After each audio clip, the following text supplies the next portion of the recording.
Hello YouTube, Robert Alvarez, the Psychic Witch, also known as Mr. Lighting and a Fan. So the date is Monday, June 5th, 2017, and the current time is now 9 p.m. and 9 minutes. So this is another video that was by Spirit that inspired me. And he was responding to Angelo Nasios' challenge from Mr. Nasios' YouTube channel. And it's so funny because I actually have one of Angelo Nasios' ebooks on tarot spreads. So when I saw this, I was like, I gotta do this. So this is my, I think this is officially a video response. So this is a VR video. 10 questions every tarot reader must answer. So, question number 1, were you mentored or self-taught? You know, I think I was both. I think it's safe to say that I was both, because I remember receiving my I purchased my very first tarot deck when I was 8.5 years of age. But I didn't begin learning the tarot until I was 16 and a half. And I'm going to say 16 and a half because I was 16 and a half, so there. I will say that I would read what the little white booklet said, and then one day I went to a party and I forgot the little white booklet, and it was just my intuition and just what the card's imagery was. And then as I grew older, I began reading tarot books and buying tarot decks and keeping tarot journals and participating in tarot classes and workshops and courses and teaching tarot, which is how I've learned tarot as well. So I think it's a combination of both. I think it's a combination of being mentored through the different books that I've read, through the different teachers with whom I've studied, the psychic guides that I have that give me additional information that one may not be able to receive from the cards by themselves. And my students have taught me things about the tarot that I did not know before. So I think for me, it's a combination of both. I think it's safe to say that even now, I am self-taught and I'm mentored. My personal psychic advisor, Roger Pratt, has taught me a great deal about the tarot. And Catland has had 2 brilliant panel discussions on professional readership. I attended both, I loved both, I learned a great deal from both. So yes. Okay, so question number 2. Are you psychic or a tarot reader? You know, I prefer to refer to my readings as intuitive card readings because I don't just use tarot, I do use oracle card decks. There are interpretations that I have received from certain cards in certain decks that I have never read in any book, and I find that there are things that come to me intuitively and energetically. And I think the fact that I'm also an energy healing practitioner and a witch, and specifically a moon magic witch, is one of the reasons why those things come to me intuitively. I don't consider myself just in anything. I don't consider myself just a psychic or just a tarot reader. And I think that if I only used tarot and only gave tarot readings and only used the traditional meanings of the cards that I would memorize, then I think it would be safe to say I would refer to myself as a tarot reader. But I do refer to myself as a professional psychic. I often call myself Robert Alvarez, the Psychic Witch. My readings are very intuitive. And, you know, just last Friday, I gave a reading to a client who is a regular client who's been using my psychic services for about 20 years or so. And there was something that I said in her reading that I did not consciously know about her before. And I was pleased about that. I was very happy that, you know, even after all these years, there are things that the sacred oracle will tell me about a client when he or she's having a reading with me. Okay. Come back, little screen. Okay.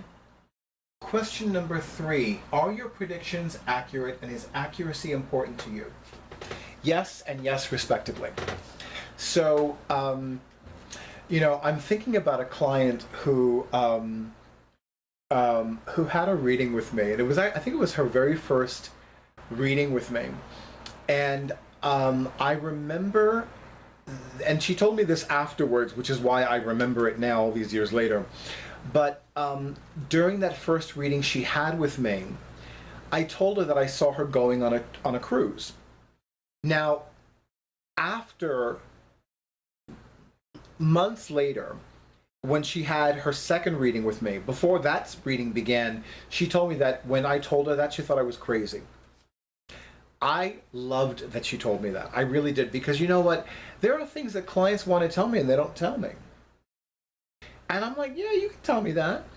You know, I'm not offended. I mean, I'll tell you, for years, I used to have, well, when I was learning that I have a warped sense of humor, whenever clients would tell me that I'm scary or spooky or creepy, like how accurate I am, I dug that, you know?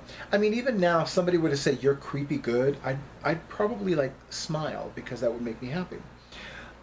Personally, yes, I think that for me as a professional psychic, predictions are important and accuracy is important. I always tell my clients that I have no attachment to being right. I have no commitment to being right. There are predictions that I make that do come to pass. There are predictions that I make that come to pass even sooner than I say they will. But it's not going to kill me, and it's not going to upset me if a client feels that my predictions weren't accurate. You know, I've often said that having a reading is a very personal thing, and that is only, as in nobody else's but the client's responsibility to determine, first of all, if it is in his or her best interest to have a reading, what kind of a reading, meaning whether it's tarot, whether it's oracle cards, whether it's clairvoyance, with whom, and how much he or she feels comfortable paying. Those are questions that must only be answered and determined by the client, by nobody else. Okay. Question number 4, is there anything you can't predict in a reading? I don't know about can't, but from the time that when I first began moving in the direction of becoming a professional psychic who gives readings, I was crystal clear that I did not want to know about somebody's physical death. I did not believe, then and now, I do not believe that anybody would benefit from that information, least of all me. So, and I actually did have a client come to me wanting to know when her death would be, and I said to her, I won't receive that information. And I remember, and for the record, that was the only time she had a reading with me, because I think her reading with me was an hour long, and there were 2 other occasions in the reading when she tried to ask the same question using different words.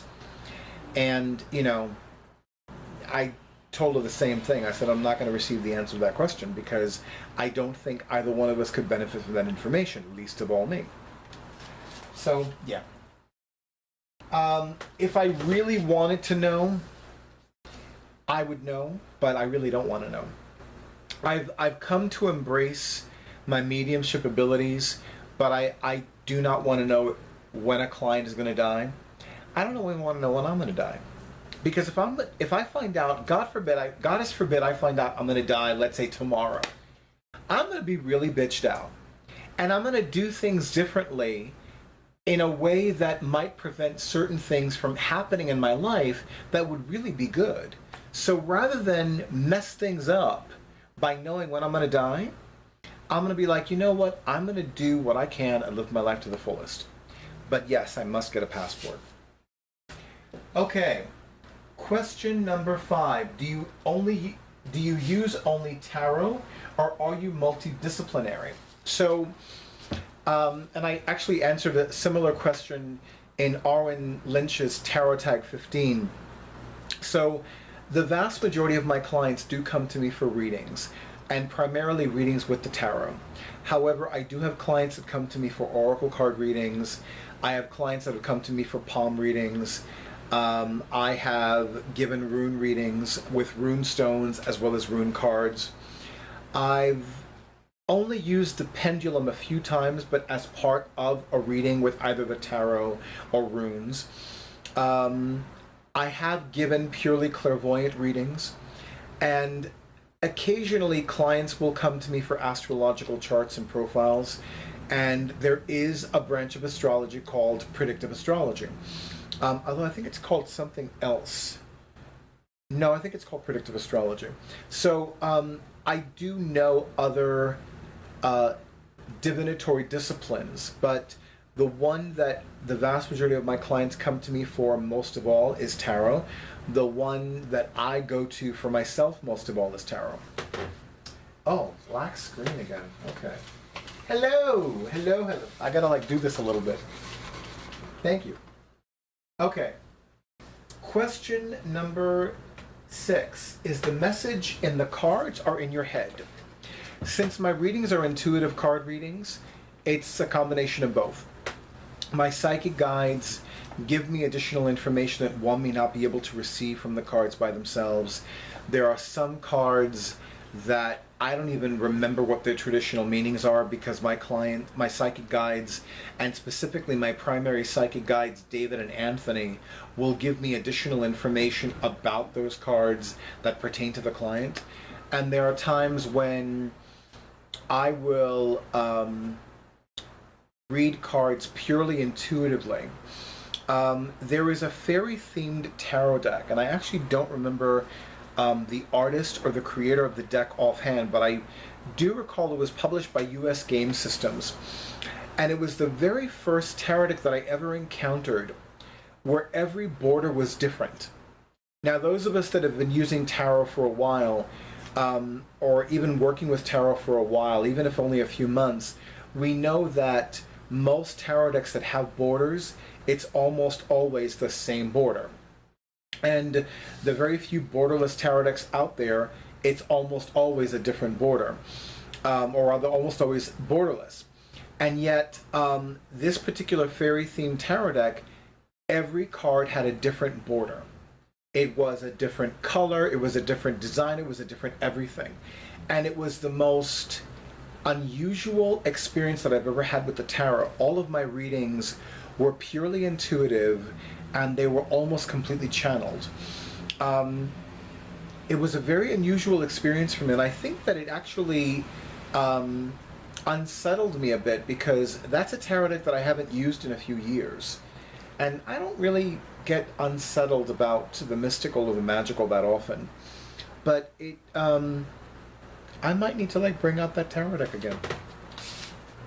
Okay, question number 7. Are you a priest or a fortune teller? I'm neither. I am not a high priest.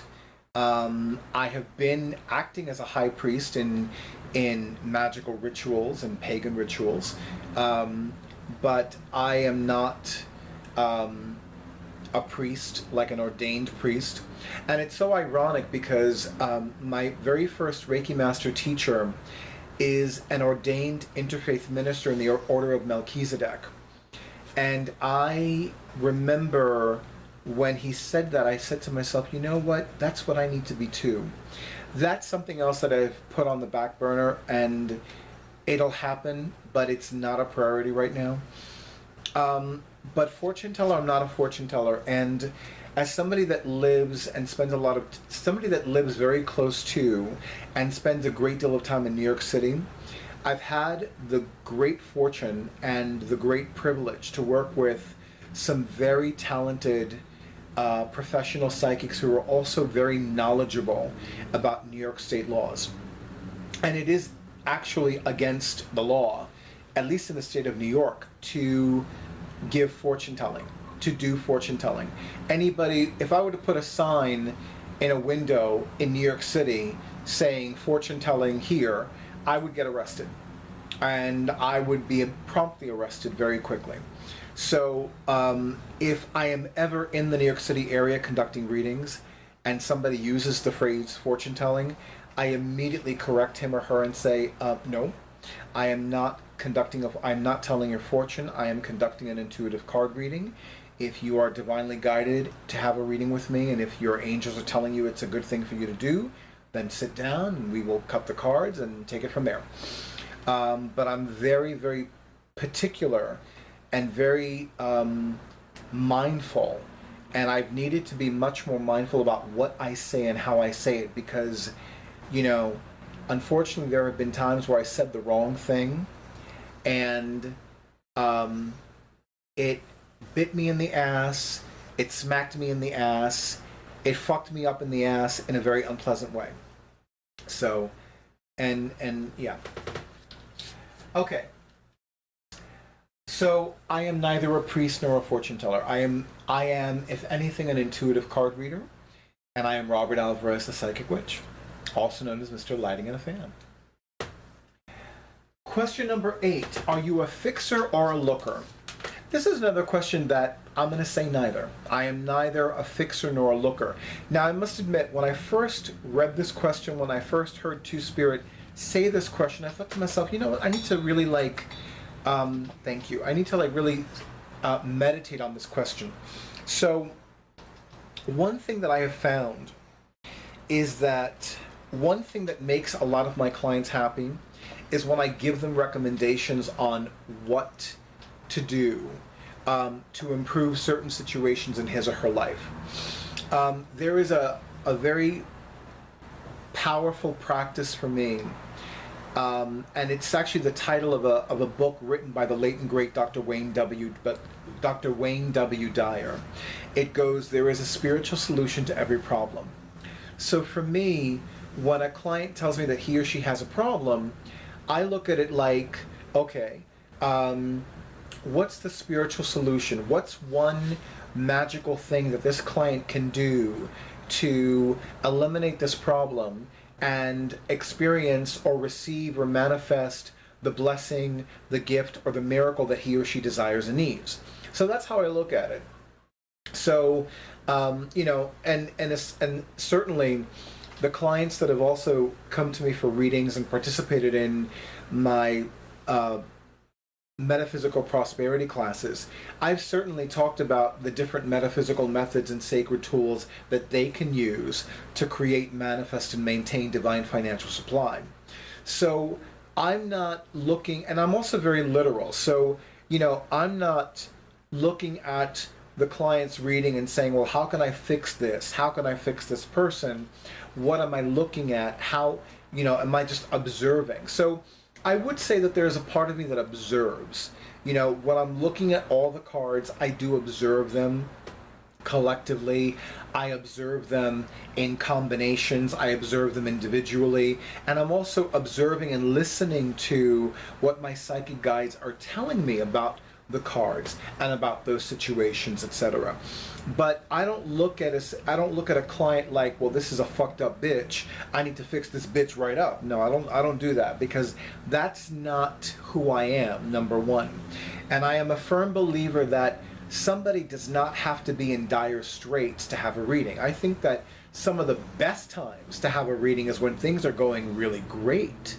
Because if things are going really great and you want them to keep happening, I think that's the time to get additional advice and say, you know what, I want to keep this good flow of prosperity, health, happiness, success, love, freedom, and money flowing. What do I need to know? What do I need to know to keep that happening? That's a great question to ask in a reading. Okay. Question number 9. Do you read for free or a fee? I primarily read for a fee because I think that as a professional psychic, I wouldn't be worth my weight in shit if I didn't charge a fee. That's number 1. Number 2, I have found that there are problems that I have never experienced because I charge a fee. And I know people that had problems because they only gave free readings, and they always had those problems. Problems that I do not have, problems that I have not once experienced. So for me, charging a fee is important. I will say that there are a small number